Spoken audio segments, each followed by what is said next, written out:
to our worship team. Good morning. Great to see all of you here today.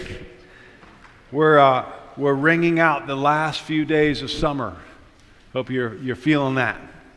And as we get ready for the fall, probably around October, but as we get ready for the fall, we're doing this series to help us get ready for what's coming. You know, and I want to just thank Mike Mead for kicking off our series last week with chapter 1 of the Beginner's Guide to Predicting Your Future. You know, how many of us really would like to know what our future is going to look like the end of the year?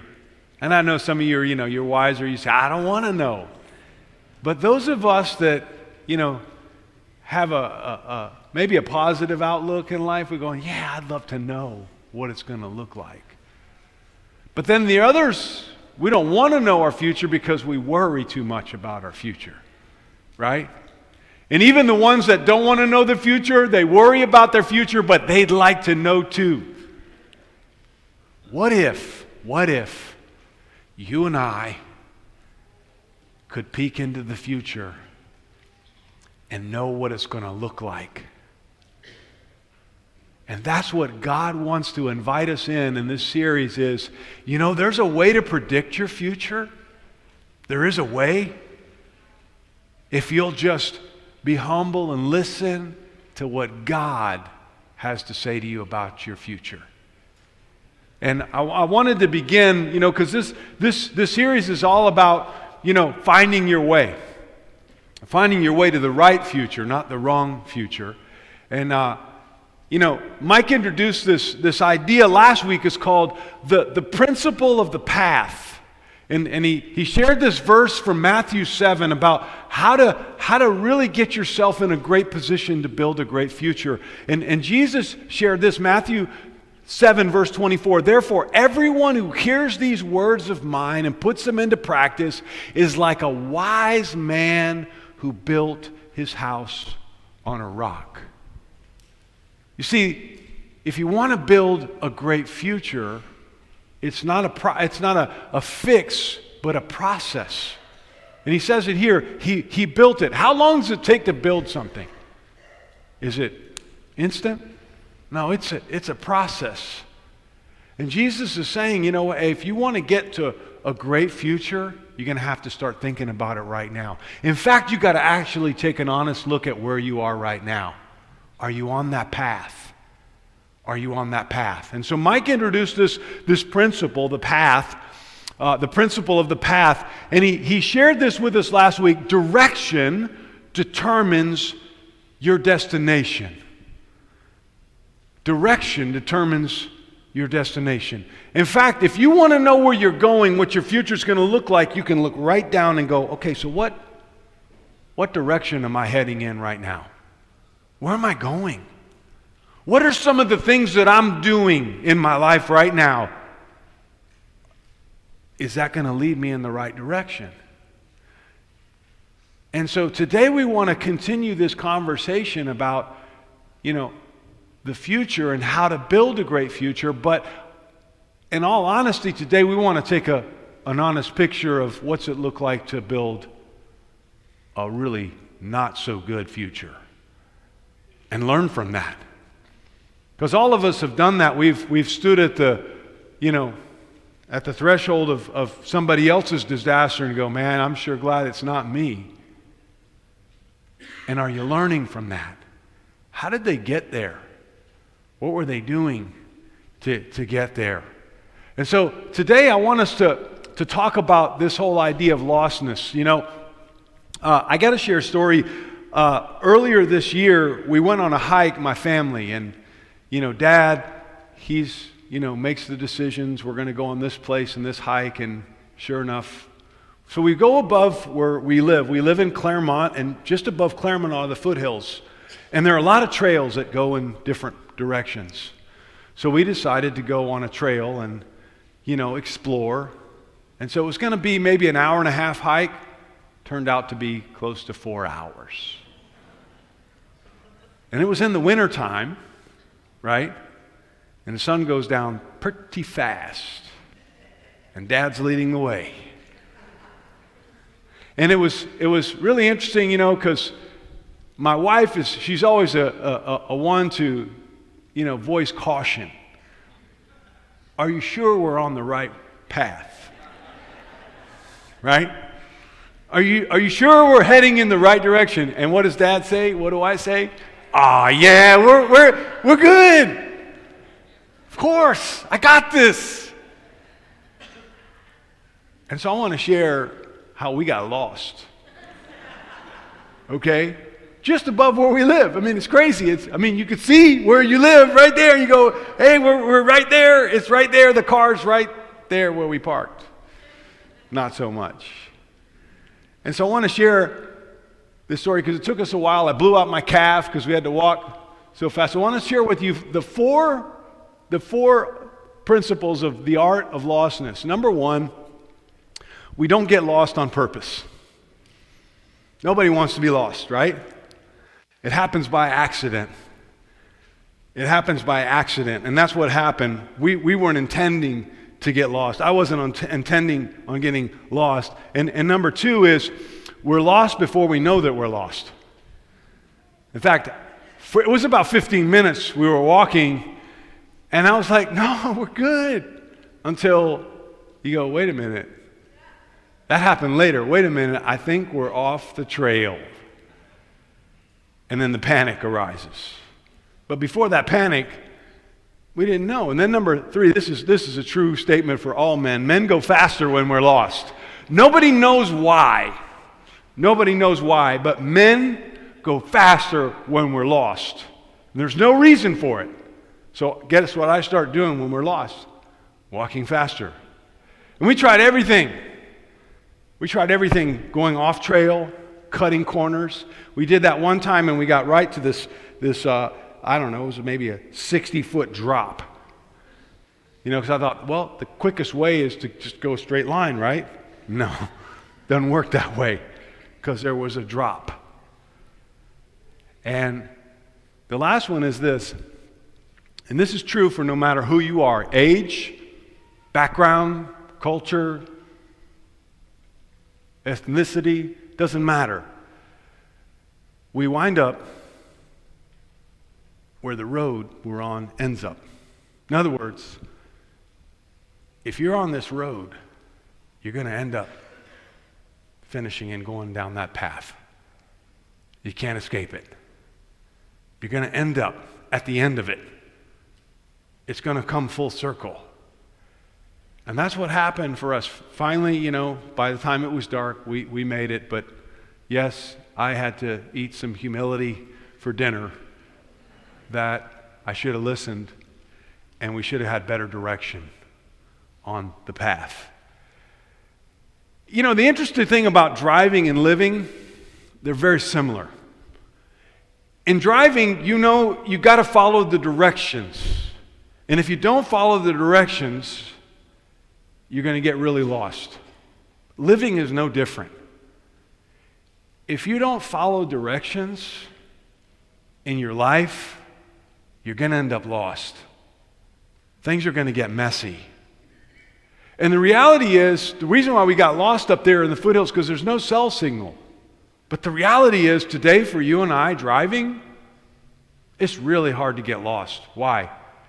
Because your online retailers know exactly where you are all the time. Just call them. Oh yeah, you're right here. Here, this is the way to our store. We can show you the way. And, because our navigational systems, we can find our way. But in living, it's not so much. In fact, in living, you can get lost pretty quick and not even know it. So we're gonna unpack this idea today. And direction determines destination. This applies to almost every area of your life. All the Alis. Okay? Financially, morally, relationally, physically, spiritually, and I made up two new words, marriagically. And a new word, parentingally. If you don't follow direction, or if you don't take heed to the direction that you're heading on, it's going to affect all these areas of your life. In fact, you can know where you're headed financially by looking at the path that you're on. Now, the truth is, if I were to ask you and say, hey, where do you see yourself? Where do you see yourself in 5 years financially? Where do you see yourself?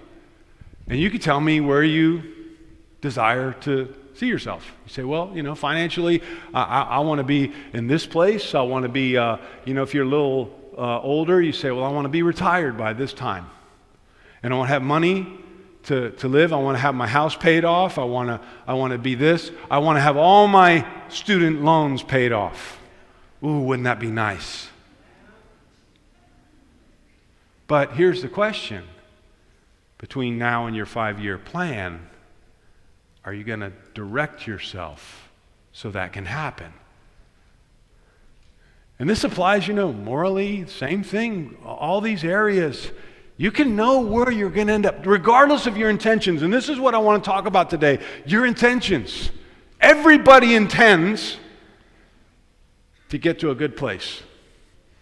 Everybody intends, I want to end up someplace good. But the reality is direction is going to determine where you end up. You see, direction always wins over intentions. And we play this game in church a lot. If you're a guest here today, I'm sure you got a little piece of it too, where you're thinking, I believe and God knows my intentions. He knows my intentions are good, but God also knows your direction. And we need to spend more time focusing on this than this. We need to be honest about our direction. See, if you asked a single young woman, say, so what's your plan relationally? Oh, I want to marry a Christian man. I want to marry a Christian man because my dad was a Christian man and I want to marry a Christian man. But in the meantime, I'm going to date guys that ask me out because I'm in the middle. But that's not where I want to end up. Financially, I want to be out of debt. I want to be in a good place, but reality right now, that's just how I gotta do it. I gotta do debt right now because this is the stage in my life. Families, I really want to raise my kids in church. I do. I really want to raise my kids in church. I want my kids to be around church. I want my family to be around church. But right now in this stage in my life, I got to put the time in at work. So I'm going to travel more and I'm going to say yes to my boss no matter what he asks me to do. But my intention was, and the young man, one day I'm going to marry a good woman and I'm going to treat her really well. I'm going to treat her really well. But the women that I'm dating right now, no, not so much. Because they're not my wife. They're just women that I date. You see? And people do this. I want to be more generous when I have more money. And then I'll be generous. And we identify more with this than we do this. And so hopefully today you can be honest and you and I can be honest and we can embrace, because this series is really good for me. Because it makes us take a good, honest look. What am I doing now? What are the decisions that I'm making right now that are going to determine where I end up? And if you've got children, you saw them up here this morning, guys. They're in need of some great direction. They got it for a week solid. But what's it going to be like now at home? Are we going to continue on that path of guiding them to God and guiding our marriages to God? Here's the reality. You are unique. You are. There's nobody on the planet like you. Nobody. But your path is not.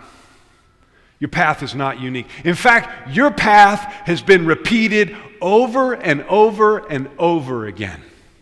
And another thing is your story's not unique. In fact, this is what we love is when we hear people's story. Oh, I can relate to that. And so it's important if these two things are true, if our story's not unique and our path is not unique, what can I learn? And the other reality is your destination is not unique either. And so today what we're going to do is we're going to look at an ugly parable in the Bible. And we're going to look at two people 900 years ago.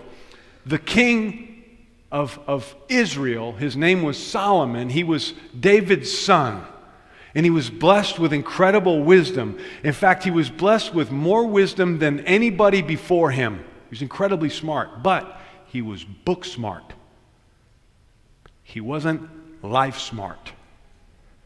Because what happens is, later in his life, he didn't listen to his own teachings. And it's a pretty bad ending to Solomon's life. But in the meantime, we want to listen to this parable that because it's really interesting what he shares. And it's about two people, a young man and a promiscuous married woman. Now, I want to make sure I say this up front. Because we're looking at this story, not all women are promiscuous women. The young man is a naive man. And I want to say up front, not all men are naive, although they might be. So let's go ahead and crack open Proverbs chapter 7. This is Solomon. He's telling this parable, and he's looking down from his house. And he says, "At the window of my house I looked down through the lattice, and I saw among the simple, I noticed among the young men, a youth who lacked judgment." He was naive. How do you gain judgment? How do you get judgment? Two things: time and experience. Have you ever noticed how when people get older, they tend to understand a little bit more?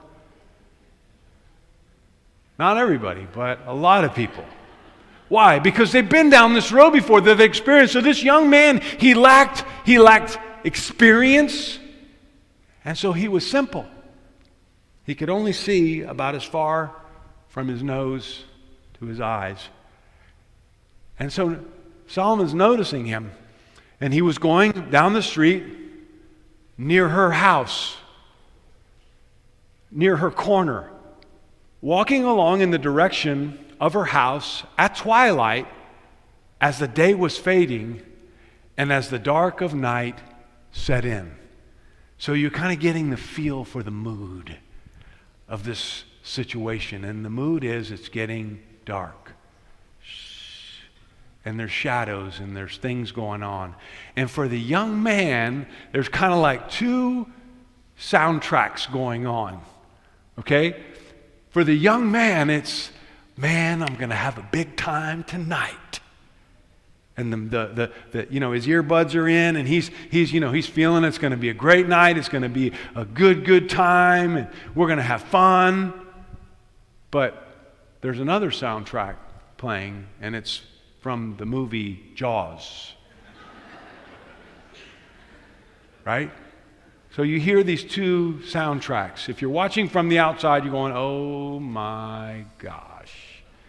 He's walking into the Jaws. Verse 10, then out came a woman to meet him, dressed like a prostitute, with her crafty intent. So we're getting a picture of the kind of woman that she is. Verse 11 and 12. She is unruly and defiant. Her feet never stay at home. Now in the street, now in the squares. At every corner she lurks. She took hold of him and kissed him with a brazen face and said, now before we read this is going to get a little R-rated. Okay, so you ready? So it's going to get, this is uncommon for church, but it's in the Bible, so we're going to read it. You ready? Okay, so she kissed him. And then she said, today I have filled my vows and I have food from the fellowship offerings at my home. Woo! That sounds, wow. Wait a minute. What's she talking about? She's talking about a narrative of religiosity. You see, even though I got this stuff on and I look this certain way, I want you to know I have a belief system in God. In fact, I'm spiritual. I want you to know I'm spiritual. I really am spiritual. I fulfilled my vows and I have food from my fellowship offerings, whatever that means. Basically what she's saying is, I've emptied my sin bucket and I'm ready to fill it up again with you. So I came out to meet you.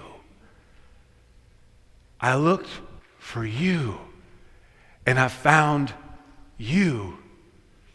Now, how's this young man feeling when he's hearing all this you talk? Ooh, I'm special. I'm special. You know what I am? I'm one in a million. I'm one in a million. No, you're not. You're an idiot. You're not one in a million. You're one of a million.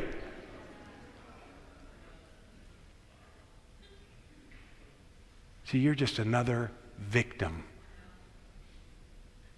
You're another one that was preyed upon because you couldn't see it. And we read on, Solomon continues. She says this, I've covered my bed with colored linens from Egypt, and I have perfumed my bed with myrrh, aloes, and cinnamon. Now, what does this mean? In this time during Solomon's writing, this is significant because everybody stunk. Everybody. In fact, you get used to it at this time because you didn't bathe at this time. Everything and everyone stunk. It was nasty. So only the wealthy people could afford to bathe regularly, and only the wealthy people could afford colored linens. So we're not just talking about some ordinary woman, we're talking about a woman with money, with resources. She's got nice stuff.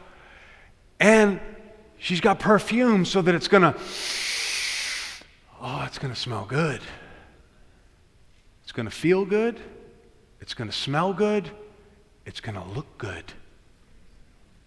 for about this long.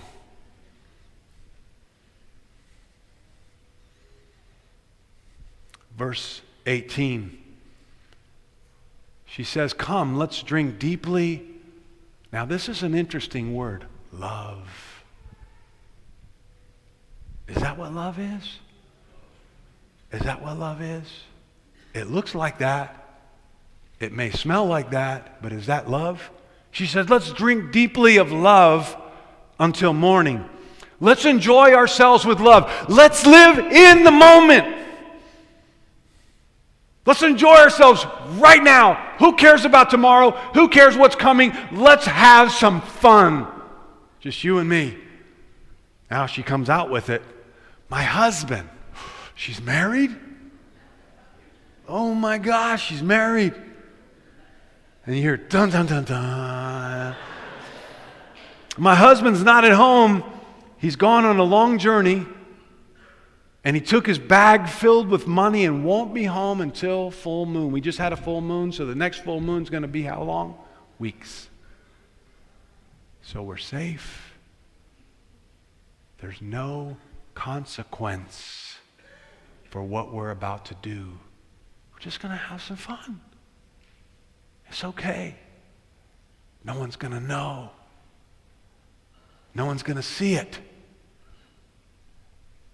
It's going to be a secret. With persuasive words, she led him astray. What's he thinking at this point? What's on his mind? Guys, you know what's on his mind. He's not thinking about tomorrow or how this is going to affect his future. He's just thinking about, how can I have some fun right now? And she led him astray. She seduced him with her smooth talk. That silky smooth voice that she had all at once. Didn't take him a lot. Didn't even need a gentle push, just a he was in. All at once. Awful quiet in here. Did you notice that? All at once. He followed her. Wait a minute. Like an ox going to the slaughter? No. This is just a weekend. This is just a night. This is just a little fun. No, slaughter? What are you talking about, slaughter? Slaughter? Solomon, you're being a little extreme here. Like a deer stepping into a noose. Till an arrow pierces his liver. For hunters, when you pierce the liver, instant death. They bleed out. It's fast. Like a bird darting into a snare. Little knowing this young man, it will cost him his life. Now, wait a minute. Aren't you kind of blowing this up a little bit? Preacher man? Aren't you kind of making this a little extreme? All we're talking about is a little fun. You know, because today I know in our culture, you know, sleep around a little bit, have a relationship, kiss, touch, you know, we're just having a little fun. There's no harm. There's nothing bad to it. And see, I know what some of you are thinking. You're thinking, well, you're a minister and you live in a world that's like, you know, all closed up and church all the time, and you don't really know how it is out there. In my life, my world, it's different for me. See, some of you don't know my background. I was this young man in a previous time in my life, walking into snares, headed down a path of destruction. It's heavy, scary. How's this going to end with her?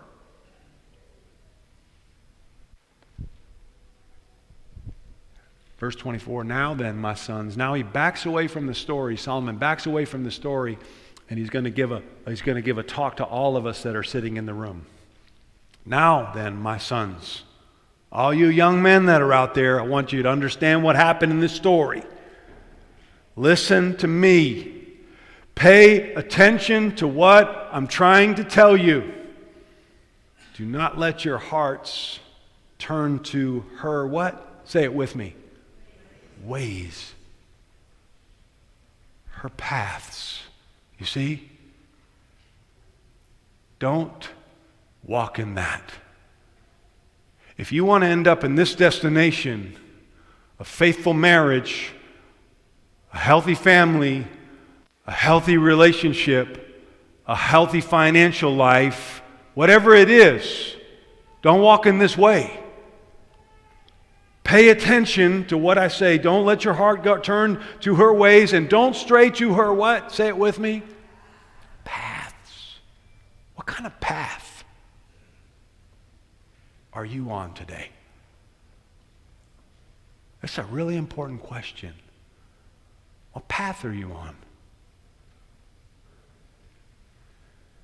And he finishes, he says, many are the victims she has brought down. This isn't her first time. This isn't the first time this has happened. Her slain are a mighty throng. There's a bunch of men out there whose lives have been destroyed, whose families have been destroyed by a woman like this. But here's an interesting thing, and I want to bring this up. Do you know why therapists are so smart? Counselors, you know why they're so smart? Because you and I are so predictable. Now, they go to school, and they have to know a lot. But the reality is, they're learning about the way men and women behave and the things that they do. And it's pretty predictable. You see, you can play it out. If you're walking in this path, how's this going to go? It's pretty predictable. If you grow up in this environment, if you don't get the help that you need, it's going to play out. If you don't work on this right now in your life, it's going to play out. And see, what's so powerful about therapists is they know it took you a while to get to where you are. It's going to take you a while to get out. Because all of us, we live in a society where we want what? If you got a pain here, what do you take? You take some pills to take away the pain. You've got a headache. If you got whatever's wrong with you, you go to the doctor and the doctor gives you medicine. And we're used to that way of thinking. My problem, my predicament can be fixed quickly. Mike talked about that last week. I want a quick fix. When you are on a path like this young man, or a path, and this is why therapy is important, because it's going to take you some time to get out of it. It's not going to be quick. They're not going to give you one answer. In fact, they're going to actually help you figure your way back on the right path. And it takes time. But we're predictable. And he finishes, her house is a highway. Wait a minute, it's a house. How can her house be a highway? How is it compared to a highway? It's a highway to the grave, leading down to the chambers of death. So, if you go in this direction, you're saying that it can destroy my life. It can destroy my eternity. That's what Solomon is trying to say to us today. Take a good look at the path that you're on. It could be a highway. And here in California, we don't like to take the back roads. We like to take the freeways because you get you there fast. But is the freeway the best way to go in life? When you're not even paying attention to the things that you're doing, the exit that just went by, the hazard just went by, the velocity that you're going at, looking at your phone while you're trying to drive. You're making big decisions. What are you doing distracted? You're making huge decisions in your life right now. Who you're going to date, how you're going to spend your time, whether you're going to be involved in your children's lives. You're making big decisions. How can you afford to be so distracted? That's what he's saying. If you're not careful, this could end badly. But I know the idea is this. It's just a pastime, man. I'm just having fun. Preacher man, I know you're just trying to take away my fun. You're trying to take away the fun. See, that's the way I used to think. It's all about fun. It's all about fun. We're just having a good time. When I was 18 years old, I lost 4 friends to drunk driving accidents. Guess what? We were just having fun. We were just having a good time. In fact, in my hometown, you know what the number one cause of teenage death was? Drunk driving. See, we were just running around having fun. In fact, on one afternoon, I'm going to get vivid with you. One afternoon, one of my friends who I played ball with, he was having fun, driving too fast, whipped a turn in his Ford Bronco, flipped it, and was killed instantly. Right there in front of the school. During school. This was a lunch break. See, so I started to think, at 18, 19, 20 years old, I'm starting to think, I'm trying to take a step back and go, this seems like fun, but, the reality is it's a pastime, but the reality is it's a pathway. And if I'm not careful about the things that I'm doing and the way that I'm living, it could be the end of me. And I asked my question because, see, I had my own car accident at 16 years old where I shouldn't have walked away. But I did. And I asked the question, why, God?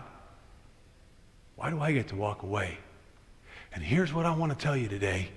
There are moments in your life where God gives you the opportunity to get off the path that you're on and get on a different path. Because the one that you're on right now is headed in the wrong direction, and it could be the end of you. It could be the end of your marriage, could be the end of your family, could be the end of you financially, could be the end of a lot of things. And God gives you a window. Get off this path and get on this path. Wow. And that's what I did at 21 years old. I said, I'm done. Because I don't want to live like this anymore. I want to get on a different path. So let's wrap it up. Let me remind you, you're unique. You are unique. There's no one like you. You're unique. But your experience is not. It's not unique. And you know what I used to tell my parents? You're just thinking the old school. That's the old way. Now we do things differently. It's different now. Social media and all, the way we relate to each other, the way we develop and cultivate relationships online, what we share with each other, social media. You think it's new? You think you're doing something that nobody's done before? No, your experience is not, and for sure your path is not new. It's not unique. So today we have the opportunity to turn the page. See, there's somebody out there who can see what you don't see. And believe it or not, my parents tried to tell me. I have sisters who tried to tell me. They tried to talk to me. I had older people try to tell me, hey, listen, you're going on the wrong path. Those fights that you're having in your marriage, it's not good. It's not good. The way you talk to each other, your kids see it, it's affecting things. You're on a path that's going to hurt the people around you. It's time to stop and get on a different path. People are trying to get your attention. They're trying to let you know somebody who you can see what you don't see. What you can't see and what you won't see. You say, I don't want to listen to you. I just want to have fun right now. In this stage in my life, it's all about fun. And as I shared with you last week or a couple weeks ago, one of the hardest things that I have to do is go to funerals of young people. They had no intention of their life ending at the time that it did.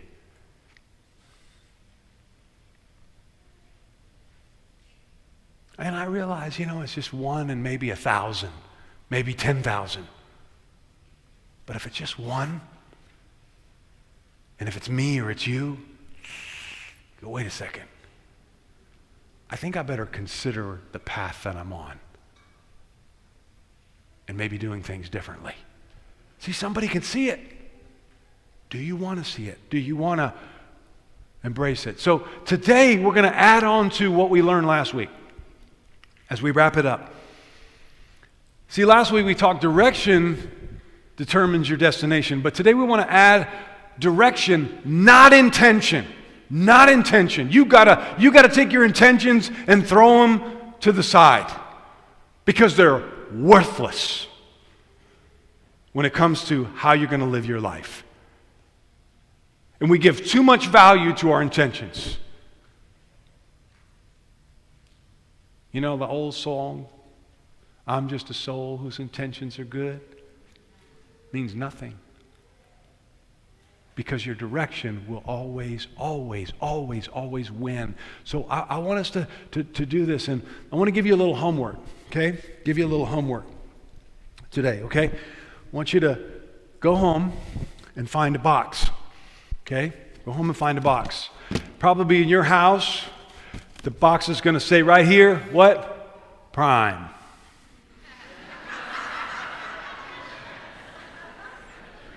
And if you don't have a box today, just wait a few days.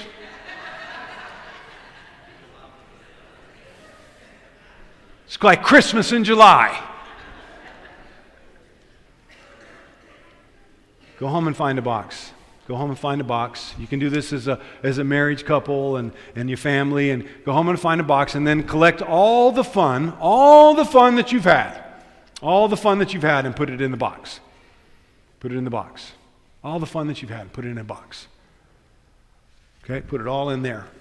And then number 3 is take all the money that you've wasted over the many years, spend it on things that, put that in the box.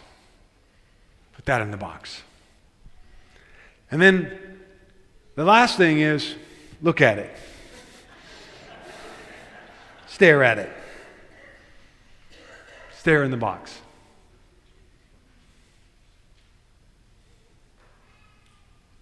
What's that doing for you today? What's that going to do for your future? Stare at it. Think about it.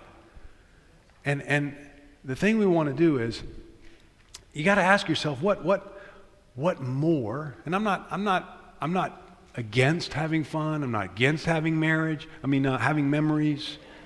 Sorry. I'm not against having memories. I'm not against having fun. I'm not against spending money on things that you want to enjoy.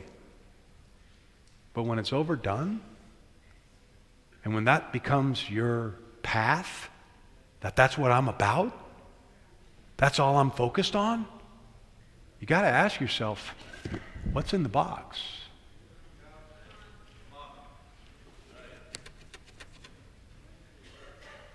It's not going to last. And I want you to ask yourself, I want to go back and this is what's really good for you this week is got discussion questions. Really would love for you to sit down with a close friend or your community group and go through these discussion questions to talk about this, because I want you to go back and think about the things that you've done out of generosity. Think about not just with money, but with time, when you went and served in the shelter and when you went and helped somebody else and you did something. You took time out of your busy schedule to study the Bible with somebody who needed help. instead of watching another online TV show. See, look, here's the reality. Fun is always in the rearview mirror. It's back there. Back there. But satisfaction is a traveling companion in your car. It's always with you. It's in that passenger seat. Satisfaction, when you're on the right path and you're doing things the right way and you're making decisions, you're investing your time, you're investing your heart in things that matter. Saying no to yourself. As a man, saying no to temptation, and then being able to come home at night and say, you know what? In 15 years, and come home at night and you go, man, I'm so glad that I stayed in this marriage. Because I don't know what my life would be like if I'd have gone running around. There's a peace that comes with that. You know, getting out of debt. You know, I know they sent that letter from the credit company, but that debt's been paid. That's an old letter. The satisfaction that comes from knowing you're helping people, that you're investing in your children, you're taking the time to have meals together. There's a satisfaction as you sit around the table and everybody's there and you're going, you know, I just love this family. And I'm so glad that I said no to my boss who wanted me to travel for the 3rd time this month. There's a satisfaction with that. But you have to ask yourself the path that you're on. Satisfaction is a traveling companion. It goes with you wherever you go. It's with you. And satisfaction is the result of arriving where you intended to be. Because you chose the right path, the right direction. And then you can look back at your intentions and go, I made it. I made it. This is where I wanted to be. This is where I wanted to be. And I'm so glad that I stayed on the path. I'm so glad that I got off of that path and I'm on this path now, because where I am now, man, it's awesome. So good. As we start the fall semester, guys, let's think about this. You're going to get a lot of offerings. Hey, let's go. Just one night. Just one weekend. Come on, he's so cute. Hey, how about this group of friends? They're so popular. It could really move me to another stratosphere socially. I could be here. I could be cool. I could be in the in crowd. Think about that. Where do you want to be out of high school? Where do you want to be out of college?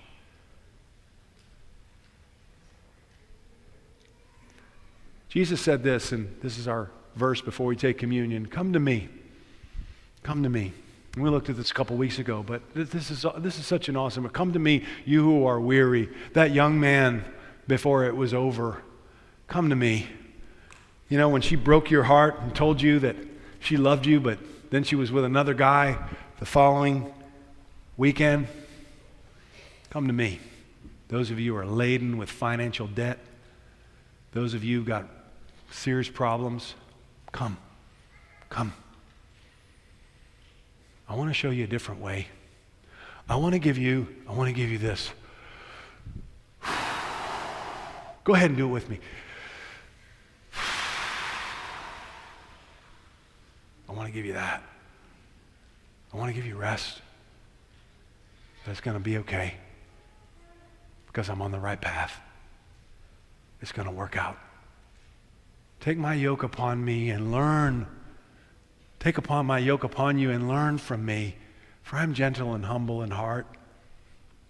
And you will find, here's the most important thing we need in our lives, is rest for our souls. That's a piece about today. That's a piece about tomorrow. That's a piece about eternity. I'm in good hands because I'm in God's hands. I may not be perfect, but I'm doing the best that I can to make the right decisions and stay on the right path. How important is this to God? that we work out this tension between intentions and direction. God doesn't want you to be another victim to your intentions. He wants you to be a champion to the right direction. How bad did Jesus want us to have this? He died as a criminal to give us the shot, to give us the opportunity to get off the path. I had that opportunity to get off the path that you're on and get on a new path. What? Wow. You mean I get that? I get to have that? Yep. That's how badly Jesus wants us to have it. Pray with me for the communion. Heavenly Father, we thank you for today. Thank you for the honest talk that you're having with us today about our intentions. Father, we know that the invitation today isn't just to believe. The invitation is to change, to start a new direction, and we want that. And we want to lift up Jesus. We want to do it in honor of his body and his blood right now as we take the communion. God, forgive us, help us, and help us to help each other to get to where we're going. I pray for our guests that are here today, God, that you'll help them to decide today to study the Bible, to ask the question, what direction am I going in? Father, we love you, honor you, and honor Jesus right now, and please just bless this communion. We pray all these things in Jesus' name. Amen.